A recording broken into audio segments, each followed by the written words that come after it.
Hi there, my name is Dr. Travis Holland and I am a Senior Lecturer in Communication at Charles Sturt University in Australia.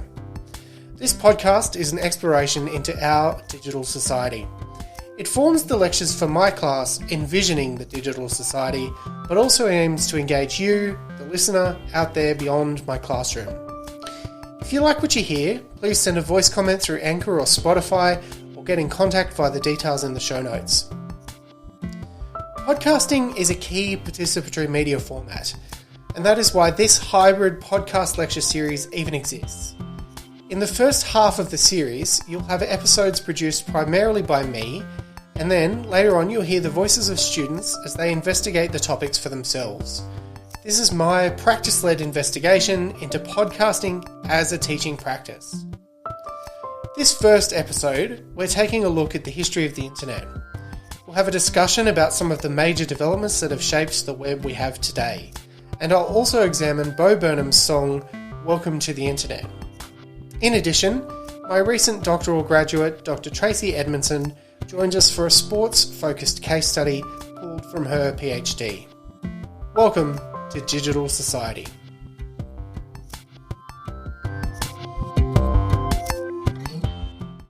The internet is the realisation of a centuries-old dream, instantaneous global communication.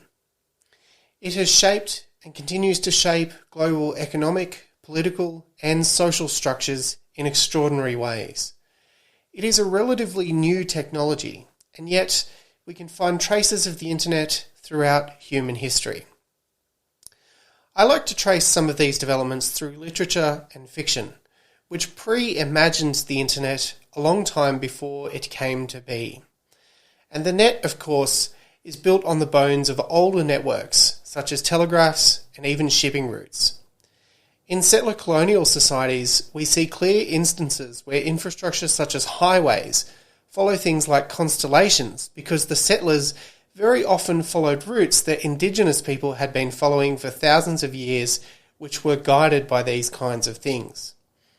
And so, like all technology, patterns on the net are conglomerates of older visions. One of those older visions I often cite, and I think this one was even shown to me by one of my own undergraduate lecturers, Ted Michew at the University of Wollongong, is a quote from Nathaniel Hawthorne's 1850s novel, The House with Seven Gables. Here's that quote. Is it a fact, or have I dreamt it? That, by means of electricity, the world of matter has become a great nerve, vibrating thousands of miles in a breathless point of time. Rather, the round globe is a vast head, a brain, instinct with intelligence. Or, shall we say, it is itself a thought, nothing but a thought, and no longer the substance which we deemed it. What's interesting about Hawthorne's line is that he is referring to electricity, and it is a somewhat ambiguous construction. But we can still read into it comment about what has been the historical trend for millennia, from media that is fixed in space and in particular forms of matter to ever greater portability. We often think, problematically and simplistically, that communication is an innate human characteristic, that is, one not shared widely by other species on this planet.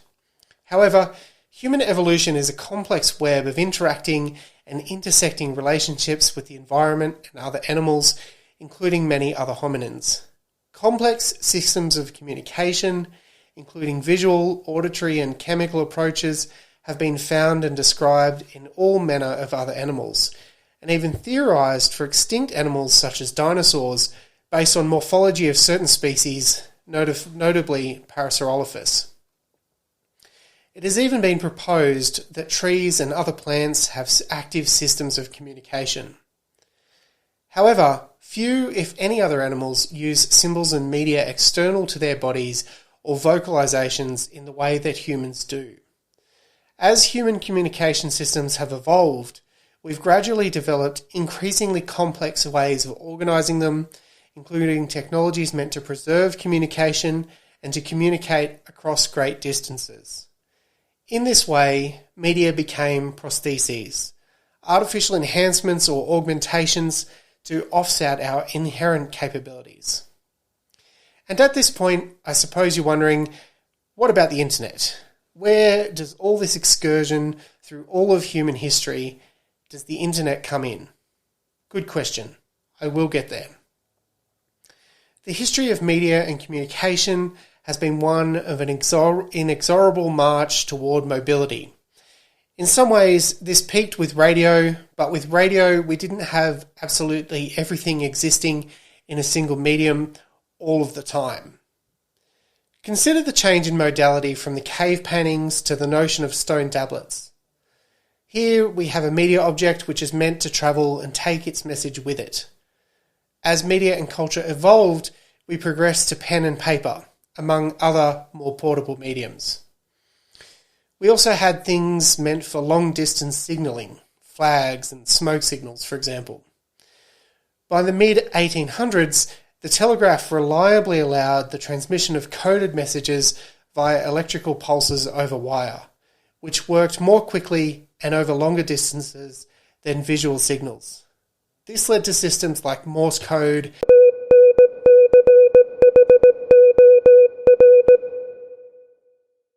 Later, we discovered how to encode and send messages over radio waves, in which electromagnetic radiation propagates through space.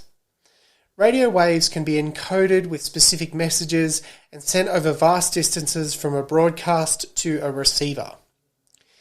In this technology, media became further divorced from matter, notwithstanding, of course, the photons of which electromagnetic signals are composed. So now, the internet. Here's a definition for you. The internet is a globally interconnected set of networks that, in theory, allows for a distributed, uninterruptible, and ungovernable communication space. The function of the network today is a result of both coordinated and haphazard decisions about how to build it and for what purpose. Like most aspects of human society, the internet has been the subject of fierce debate and disagreement. Now I'm going to run through a bit of a timeline of the internet, starting in 1960 to about 1965. And that begins with the development of packet switching. This is a key feature of internet technology. It's the packaging of information into small independent messages which can be sent via the most efficient route over a distributed network, and then recombined at the receiving source. These are known as packets. Because packets can be routed independently, information sent over such networks has a high degree of resilience against network interruption. Between 1966 and 1970, we saw the development of ARPANET. This is the United States military entity called the Advanced Research Projects Agency, or ARPA, now known as the Defense Advanced Research Projects Agency, DARPA. They funded a project to enable remote access to computers, and that became known as ARPANET.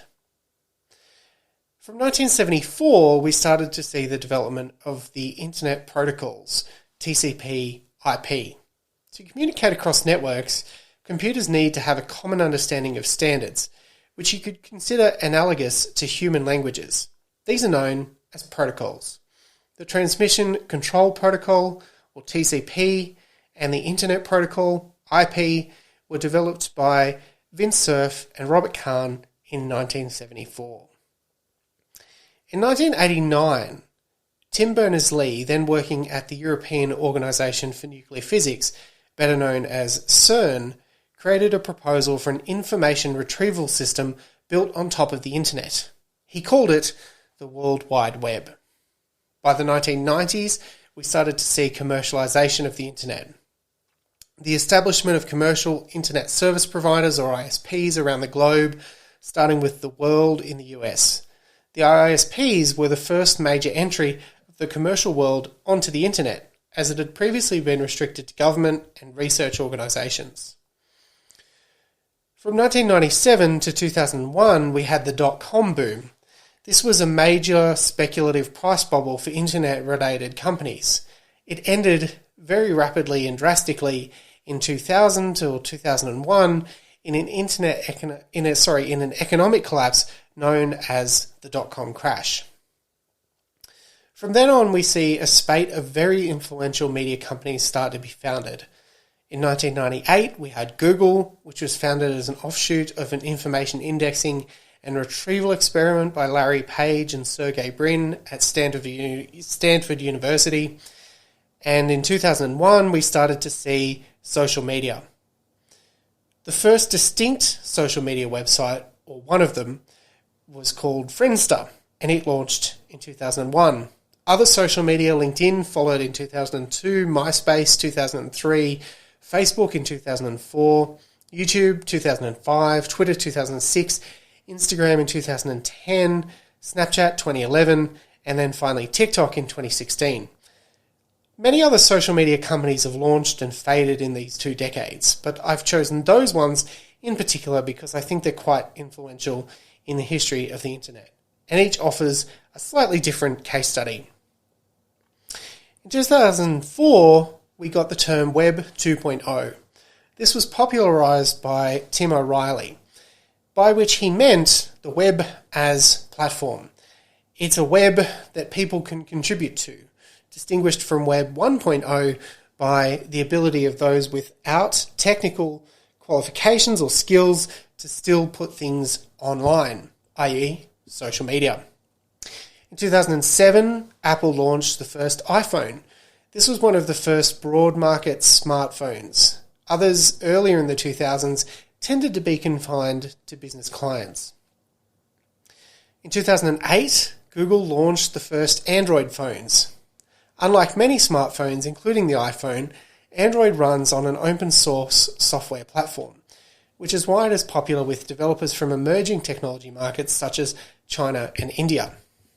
From 2010 to 12, we saw the Arab Spring. This was a series of protests, riots and revolts across the Arab world, which were widely reported to have been underpinned and spurred on by social media, though that is a contested fact. However, it is clear that at a minimum, global technology platforms allowed the rest of the world to see what was happening in near real-world time. And perhaps they also helped to catalyse further protests. By 2016, we saw the election of Donald Trump in the United States. Although other world leaders, including Kevin Rudd in Australia and Barack Obama in the US, had been elected off the back of strong internet campaigning, it was Trump who really used social media to speak most directly to the public for the first time, not only bypassing the mainstream media, but actively attacking its credibility along the way. And then in 2021, we saw Trump's election loss, and early in 2021, his supporters launched an insurrection against the US Capitol building, largely organised across social and digital media channels. These cases or events in internet history have been selected because of their influential nature, and it's often only in retrospect we can tell which is going to be a super important event and which is a bit of a sideshow. Some of the later events might even fall into that case. The reason I've selected these ones is because I feel that they have shaped the way the internet has developed. And so I hope that timeline has been interesting to you. Now I'm going to play a bit of a sport-focused case study from Dr. Tracy Edmondson. Tracy will introduce herself first, and we'll go from there. Recently, I graduated with a doctorate of communication, which took me 9 years through Charles Sturt University whilst I was studying and working full-time in a career that I've been working in for almost 40 years across sport and media roles. So starting initially as a journalist in a newspaper, specialising in sport. So that was the first 8 years of my career. And then the rest of the time has been working in communication, management, senior executive type roles in sports organisations primarily across that time, in addition to working at 5 Olympic Games and various other major events, as well as major sporting codes. Also, throughout that journey, I did a journalism degree, Bachelor of Arts degree with a journalism major, I did a graduate diploma in professional communication with a PR major, and then, as I said, more recently, my doctorate. So I can sort of, I guess, talk from the experience of having worked in the industry and in the field for 38 years, as well as having the academic experience and qualifications. And I wanted to make sure you were included in this subject because of your experience studying sport. So tell me a little bit more about your PhD topic. Okay.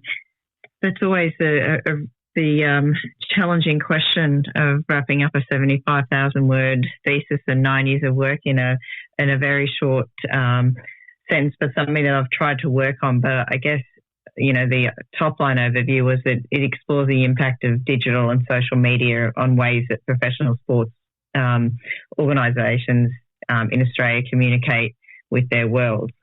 But basically, the key question I investigated was how is digital mediatisation influencing the communication practices of professional sporting organisations in Australia. Obviously, the interest coming from me as a practitioner, that obviously was what got me interested in it to start with. The thesis brought together, I had quite a unique cohort of senior sport leaders, so CEOs and chief operating officers, as well as the heads of media and communications from 7 of Australia's elite sports plus national sporting league teams associated with those sports. So I did 27 in-depth interviews. The key was, obviously to understand the changing nature of the media-sport relationship and ways that the sports organisations and I guess the people working in them in the type of role that I've worked in have adapted to manage, I guess, storytelling in this ever-evolving media landscape. Yeah. And as I said, I did want to bring you in for that sport experience because I know a lot of our students are interested in sport and working in sport media. And even if they're not interested in that field particularly, I think your study really demonstrates some of the ways that organisations adapt to the sort of changing mediascape, and you did a lot of work on that space. So most of the case studies you've worked on for us through this subject are sport-related, and the first one, as given the topic, is looking at a bit of a history of the internet and digital media. You've also looked at the evolution of sport media and the internet in Australia. Is there anything in particular you want to highlight in that case study? I think, Travis, one of the key things for me was, I guess, because I've worked in the sport industry across all of these changes that have happened, that have evolved. I can talk about when the internet first became used in sporting organisations, and I guess, as you said before, what we're doing in sport is quite transferable and translates across other industries and organisations. But initially in the early sort of 2000s, the internet was used by these organisations primarily. It was a one-way sort of experience and was pretty much just used for information, team lists, etc. It wasn't there to engage. It wasn't about driving traffic. It was just quite simply an information, potentially education tool. But sporting organisations, in particular, one that I've highlighted in this case study, the AFL, the Australian Football League, they're seen as the benchmark in Australian sport in pretty much everything they do. I guess it's like if you were looking in the US, it'd be your NBL, your NFL, one of those, your top tier, sporting bodies that just seem to do everything right or do everything sort of first. But they certainly led the way, I guess, in the changes and the way that the internet has impacted sporting organisations. I think, I sort of mentioned in there about, they were one of the first to had their websites were especially designed, like Telstra as a major sponsor of the AFL, came up with a joint venture with the AFL and Channel 7 at the time to to use that to I guess try and gain more traction and following for the game, trying to draw people to what was on the AFL's website was basically just regurgitating and leading people to Channel 7 and to the News Limited stories about it. But they didn't have any sort of capacity to break stories. It wasn't that type of look like what you see today. But that was in like the early 2000s. But a lot of that changed. And again, AFL led the way in 2012. It was quite a groundbreaking sort of move by them where they established what was called AFL Media. It was so you had a sporting organisation establishing its own sports media company, which provided content for all 18 AFL clubs at the time, as well as a whole range of other sort of, products with mobile apps, etc. And, this was the first professional Australian sporting organisation to make such a bold move. And it was a really monumental shift in the relationship and the hierarchy between media and sport. A lot of media organisations felt quite threatened by the move. AFL Media employed like 120 staff. And at the time this was happening, it was probably a similar time as there were a lot of changes in the actual media industry where lots of journalists and people were actually losing jobs. And you had a situation where a national sporting body had a media staff and newsroom which was bigger than some of the newspapers that they were dealing with. Naturally, there were lots of different tensions. There were tensions within and without about the type of content that they were produced. Would there be independence to media organisations feeling threatened and feeling that they were not going to get the same access to the content, that AFL would save it for themselves. So it was quite a, like I said, it was a bold move and it really changed the whole landscape. Other sports followed after that, like Cricket Australia and National Rugby League, but it was quite some years later and not to the same level. They had staff that were probably about half the size of what AFL had, but essentially, the idea was the same. So it was quite a shift and interesting, I guess, looking at when you talk about history of the internet and how it's impacted those organisations and businesses. What I plan to do now is a brief analysis of Bo Burnham's song, Welcome to the Internet. This song was part of his comedy special, Inside, written and performed under COVID lockdown conditions. And just a bit of a language warning on the song in general. I will link it in the show notes, but obviously I can't play all or most of it due to commercial restrictions. So in the song, Burnham plays a kind of mad conductor of sorts, a vaudevillian host or a slightly unnerving Willy Wonka-style character, someone you might find yelling at you in a carnival sideshow. He seems to jump around between different positions during the song. In some parts of it, he seems to be speaking as the internet. In some parts, he's commenting about the internet as himself or as critics of it. And at times, he seems to be the internet talking to himself. He jumps through quite a lot of internet culture in this song. And even though he changes subjective position a few times, it always seems to be from this kind of macho, over-sexualized and certainly gendered role. He talks about the net's role in connecting people who are happy, horny, or bursting with rage. And that was a direct quote. What he really captures well, I think, is a notion called context collapse, in which stuff online, and especially on social media, sits alongside, well, other stuff. This is the line where he says, "Can I interest you in anything and everything all of the time?" And he repeats that throughout the song. He also just lists off dozens of pieces of content, different things you might find on the internet. They're incongruent. They sit alongside each other uneasily. Burnham also seems to get really inside our heads when they're hooked on the internet, especially during the kind of claustrophobic and uncertain periods of the COVID lockdowns, border closures, sickness and death that occurred as he was writing and recording the show. At one point, he gets a bit reflective, and this is where it feels like he's talking to himself as part of his own audience. He talks about the history of the web, that history that I've covered, as going from a kind of static media to one where we're all on and all over it. And that's pretty much why I wanted to include the song in thinking about this topic. Bo says, "It was always the plan to put the world in your hand just before stopping and laughing maniacally. That vaudeville clown comes back. And the key line, anything and everything all of the time, also comes back. You'll never be bored on the internet," as Bo Burnham reminds us. And that's all I have.